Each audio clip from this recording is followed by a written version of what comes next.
വ്യാജമദ്യം കഴിച്ചു മരിച്ചാൽ 10 ലക്ഷം രൂപ ധനസഹായമോ? ഇതൊരു ഒന്നൊന്നര ചോദ്യമാണ്. സ്വന്തം കുടുംബത്തെ പോലും നോക്കാതെ വ്യാജമദ്യം കഴിച്ച് മരിച്ചവർക്ക് എന്ന് പറഞ്ഞാൽ അവരുടെ കുടുംബങ്ങൾക്ക് എന്തിനാണ് 10 ലക്ഷം രൂപ സർക്കാർ ധനസഹായം നൽകുന്നത്? കള്ളുകുടിക്കൂ 10 ലക്ഷം നേടൂ എന്നതാണോ ദ്രാവിഡ മോഡൽ എന്നാണ് പ്രശസ്ത തമിഴ് ചലച്ചിത്ര താരവും തമിഴ് ബിഗ് ബോസ് സീസൺ 3 താരവുമായ കസ്തൂരി ചോദിക്കുന്നത്. ആരും ചോദിക്കാത്തതും ആരും പറയാത്തതുമായ സാമൂഹ്യ പ്രസക്തിയുള്ള കാര്യങ്ങൾ സോഷ്യൽ മീഡിയയിൽ തുറന്നടിച്ചു പറയാറുള്ള കസ്തൂരിയുടെ ഈ പുതിയ പോസ്റ്റും പതിവ് പോലെ നെഗറ്റീവ് കമന്റുകളാൽ നിറയുകയാണ്. കള്ളക്കുറിച്ചി വിഷമദ്യ ദുരന്തത്തിന്റെ നടുക്കത്തിലാണ് ഇപ്പോഴും തമിഴ്നാട്. ഇതിനോടകം തന്നെ 55 പേരാണ് വ്യാജമദ്യം കഴിച്ച് അവിടെ മരണപ്പെട്ടത്. ദുരന്തത്തിൽ മരിച്ചവരുടെ കുടുംബത്തിന് തമിഴ്നാട് സർക്കാർ 10 ലക്ഷം രൂപ വീതം ധനസഹായം പ്രഖ്യാപിച്ചിരുന്നു. സ്വന്തം കുടുംബത്തെ പോലും നോക്കാതെ വ്യാജമദ്യം കഴിച്ചവർക്ക് എന്തിനാണ് ഇങ്ങനെ ധനസഹായം എന്നാണ് കസ്തൂരിയുടെ ചോദ്യം.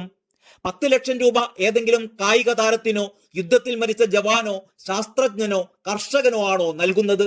അല്ല, തന്റെ കുടുംബത്തെ പോലും നോക്കാതെ വ്യാജമദ്യം കഴിച്ചവർക്ക്.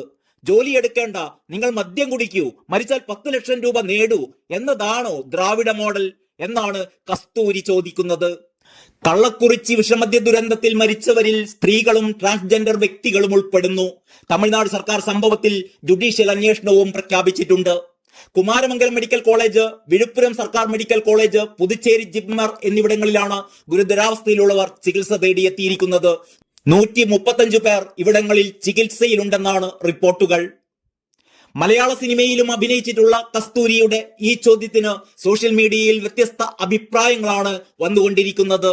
ആന്റിക്ക് മണിമാളികയിൽ ഇരുന്ന് വോഡ്ക നുണയാം, പക്ഷെ സാധാരണക്കാരായ പാവപ്പെട്ടവർക്ക് വില കുറഞ്ഞ മദ്യമല്ലേ വാങ്ങിക്കഴിക്കാൻ പറ്റൂ? പിന്നെ ആ മരിച്ചവരൊന്നും കുടുംബം നോക്കുന്നില്ല എന്ന് ആരാണ് പറഞ്ഞത്? എന്നിങ്ങനെയൊക്കെയാണ് മദ്യപരോട് അനുതാപമുള്ള പലരുടെയും ചോദ്യം. മദ്യം കഴിക്കുന്നത് ക്രിമിനൽ കുറ്റമൊന്നും അല്ലല്ലോ എന്നാണ് മറ്റു ചിലരുടെ ചോദ്യം. നല്ല ഭക്ഷണം ഉറപ്പുവരുത്തുന്നത് പോലെ നല്ല മദ്യം ഉറപ്പുവരുത്തേണ്ടതും സർക്കാരിന്റെ ചുമതല തന്നെയാണ്. നഷ്ടപരിഹാരം ഇത്രയും പോരാ, സർക്കാരാണ് ആ പാവങ്ങളെ കൊലക്ക് കൊടുത്തത് എന്നാണ് മറ്റൊരു കൂട്ടർ പറയുന്നത്. നിങ്ങൾക്ക് എന്താണ് തോന്നുന്നത്? കമന്റ് ബോക്സിൽ രേഖപ്പെടുത്തുമല്ലോ. നന്ദി, നമസ്കാരം.